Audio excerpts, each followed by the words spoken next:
Bon, bien arrivé à Bangkok. Là, on va voyager le moins cher possible, hein, comme d'habitude. Donc, pour ceux qui désirent aller sur Khao San Road, il y a différentes options.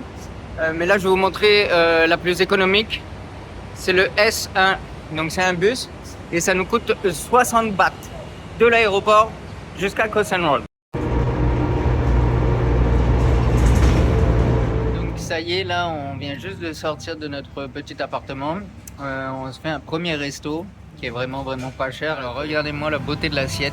Isa a pris un pad thai au poulet. Donc ça c'est 70 bahts. Moi j'ai pris un riz frit je sais plus quoi là. Exactement pour 70 bahts aussi. On vient de se péter le bide. Moi comme je vous disais ça m'a coûté 100 bahts avec le pourboire. Donc 4 dollars canadiens, donc en euros c'est encore moins. Et Isa avec une bière, elle, ça lui a coûté 150 avec le pourboire on va dire.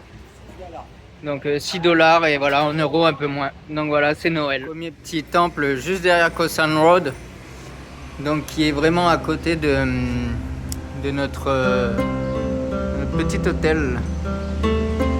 Là on va rejoindre un ami donc... Aujourd'hui, on sort de l'avion, on est plutôt tranquille, on va pas faire les touristes tout de suite.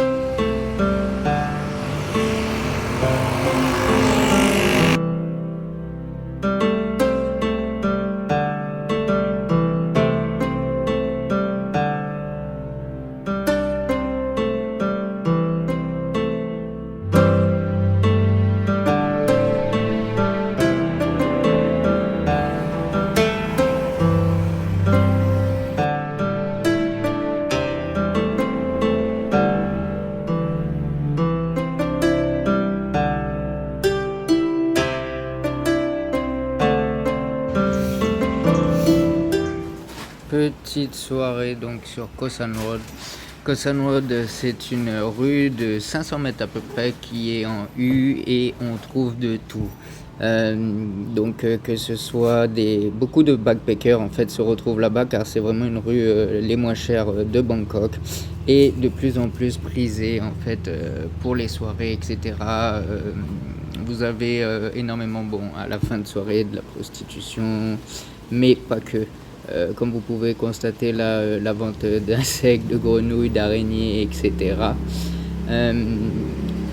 Les ladyboys, évidemment, sans quoi ça ne serait plus la Thaïlande, qui devient le nouvel Amsterdam. Autant Khao San Road, je suis pas fan parce que justement c'est attrape-touriste, il y a trop de monde, etc. C'est cher. Autant, là on sort d'un bar, on a un peu picolé. Bon, super Isabelle de picoler. On se pète un pad thai, check. 40 bahts.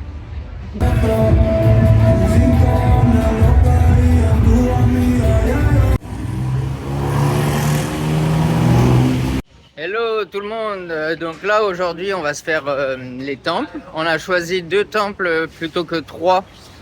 Niveau budget, premièrement, donc on va faire Wat Po avec le Bouddha allongé et Wat Arun. Pour vraiment la déco, on voulait faire le Grand Palace aussi, mais apparemment on peut faire que l'extérieur et le Grand Palace à lui seul coûte plus cher que les 2 autres réunis. Donc là, direction, on s'est fait un petit 7-Eleven en petit déjeuner, donc le classique café glacé et le grilled cheese de touristes. Notre petit hôtel, on a décidé de marcher. Pour 2 raisons. Déjà c'est parce que ça aide vraiment à visiter la ville et deuxième raison c'est vraiment pour le budget parce que mine de rien oui la Thaïlande n'est pas chère mais ça part très vite parce que souvent on se dit que c'est pas cher donc on pourrait se permettre des petits extras et plusieurs petits extras empilés à la fin de la journée ça fait un sacré budget. Donc il faut choisir en fait tes combats comme j'ai l'habitude de le dire. De quoi Isabelle? Regarde notre budget pour la bière. Choisir ses combats, c'est bien ce que je disais. Le fait de marcher vous permet aussi de trouver des petites pépites. On passe pas d'un point A à un point B, on découvre le monde qui nous entoure en fait. Là, il y a quelque chose que justement j'aurais souhaité vous parler. Vous voyez, le Bouddha donc n'est pas plein d'or au début, il est juste feuilleté d'or. Et en fait, c'est des offrandes. Donc au final, c'est les gens, à force de faire des offrandes de feuilles d'or, qui remplissent en fait le Bouddha d'or à la fin.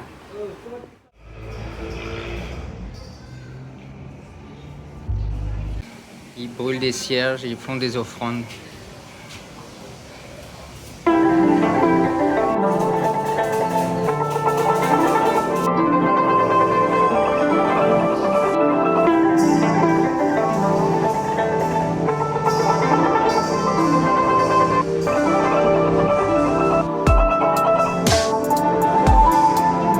Là, vous avez possibilité en fait d'échanger 20 bahts en petites pièces et tout le long de vous purifier.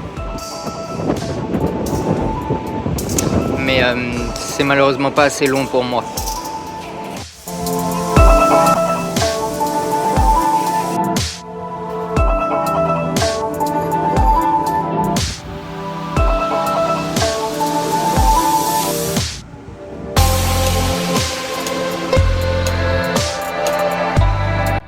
Là, on a une énorme lignée de Bouddha. Venez, on va faire le tour.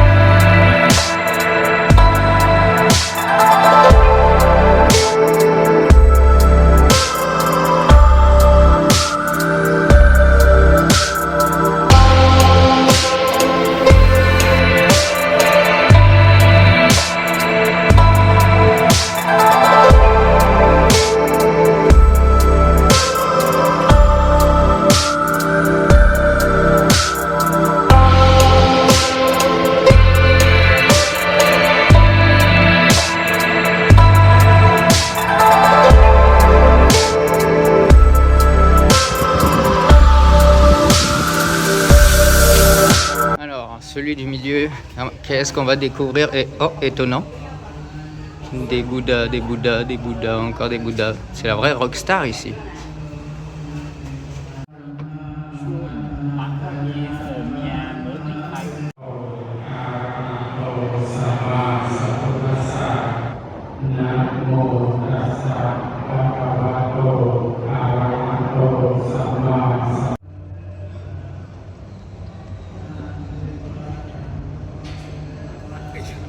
Donc là, on vient de finir Wat Po, qui franchement m'a assez impressionné. Finalement, j'avais regardé que le strict minimum dessus. On peut facilement y passer 2-3 heures si vous voulez vous arrêter sur les détails. Donc on a payé 300 bahts. 300 bahts, ça représente à peu près 12 dollars. 12 dollars canadiens. Donc faites la conversion en euros, ça reste correct. On va faire le deuxième là. Et il faut qu'on prenne un traversier. Et le traversier, c'est 5 bahts. Allez, c'est parti.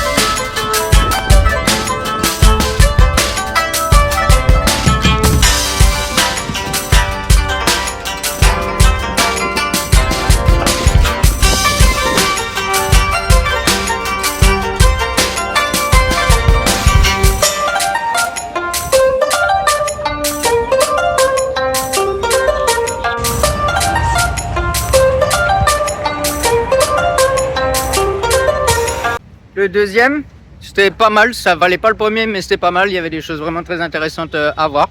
Donc là, on va aller manger. On a réussi à faire ça dans la matinée, les deux. Ça se fait assez bien, assez rapidement. Donc les deux entrées, c'était 500 bahts, ça vaut vraiment le coup.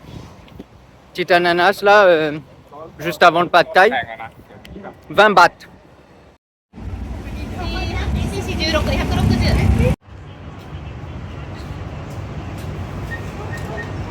Bon, là, je suis en train de faire le montage de la vidéo. J'ai mon sel qui a pris un coup de chaud toute la journée. On était à ressenti 43 degrés à Bangkok, dans la poche et à filmer. il y a tout qui bug. Je pense qu'il y a un décalage entre le son et l'image, mais je peux pas supprimer toutes mes vidéos, c'est impossible, ça fait plusieurs jours de boulot. Donc ben, on va continuer comme ça, Inch'Allah, ça passe. Donc là, on finit notre journée, on va à Wat Qasem, quelque chose comme ça. C'est un petit temple en hauteur qui fait 360 pour voir la ville de Bangkok et le coucher de soleil. Et en plus, on a eu doublement de la chance. Déjà, d'une, c'est qu'on est arrivé à une heure où on nous a laissé passer gratuitement. Et deuxièmement, on est arrivé en pleine prière, donc c'était vraiment quelque chose d'exceptionnel.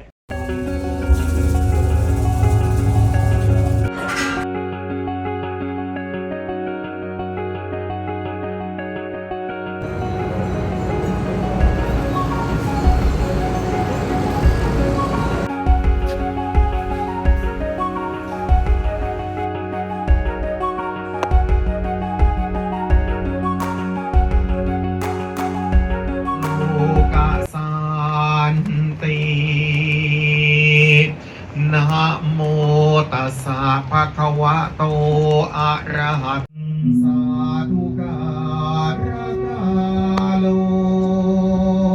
อายังภะทันตา Donc là, on sort de Koh Saket, qu'on aperçoit derrière encore, qui est un des endroits à Bangkok pour le coucher de soleil et pour avoir la ville en 360. Je vous recommande d'arriver ça ferme à 19h, mais si vous arrivez à 18h30, nous le gars il nous a fait rentrer gratuit. Donc ça, encore une petite astuce de crevard les gars.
Bon petit magret de canard et canard entier. Quoi de mieux que du canard à Chinatown en mode soupe et sec. On vient de finir notre petit repas canard, donc 60 bahts chaque, 120 les deux. Et on a opté pour un dessert, notre dessert préféré habituel, hein, qui nous sert aussi de petit déjeuner et de dessert le midi. La cheng, motherfucker. Pour un dessert avec des crêpes, litchi, fruits caramélisés. Bangkok partie 1 se termine. J'espère que vous avez apprécié. Et on se retrouve bientôt pour de nouvelles aventures.